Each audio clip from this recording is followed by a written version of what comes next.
അസ്സലാമു അലൈക്കും വറഹ്മത്തുള്ളാ. കുടിയിറക്കപ്പെട്ടവരുടെ കഥ പറയുന്ന ബഹാറെ ബത്താനിയുടെ വേദികൾക്കും ചില പ്രത്യേകതകളുണ്ട്.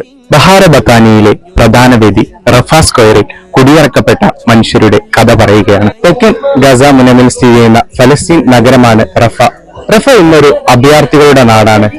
ഗാസ സിറ്റി, ഖാൻ യൂനിസ് എന്നിവിടങ്ങളിൽ ഇസ്രായേൽ നടത്തിയ അധിനിവേശം കൊണ്ട് ഏകദേശം 1.5 മില്യൺ ആളുകളാണ് റഫയിൽ അഭയം പ്രാപിച്ചത്. ബഹാറെ ബത്താനിയിലെ രണ്ടാമത് വേദി ബൈത്തുൽ മഖ്ദസ്. ഫലസ്തീനിലെ ജെറുസലേമിൽ സ്ഥിതി ചെയ്യുന്ന ബൈത്തുൽ മഖ്ദസ് പുണ്യപുരാതന മുസ്ലിം പള്ളിയാണ്. മുസ്ലിങ്ങളുടെ പ്രധാനപ്പെട്ട 3 പള്ളികളിൽ ഒന്നാണ് ബൈത്തുൽ മഖ്ദസ്. അധിനിവേശത്തിന്റെയും അഗ്നിബാധയുടെയും കുരിശുയുദ്ധത്തിന്റെയും ഒട്ടനവധി ത്യാഗകഥകൾ ബൈത്തുൽ മഖ്ദസിന് പറയാനുണ്ട്. ആ ഗസയാണ് ബഹാറെ ബത്താനിയിലെ 3-ാം വേദി, ഗസ സിറ്റി.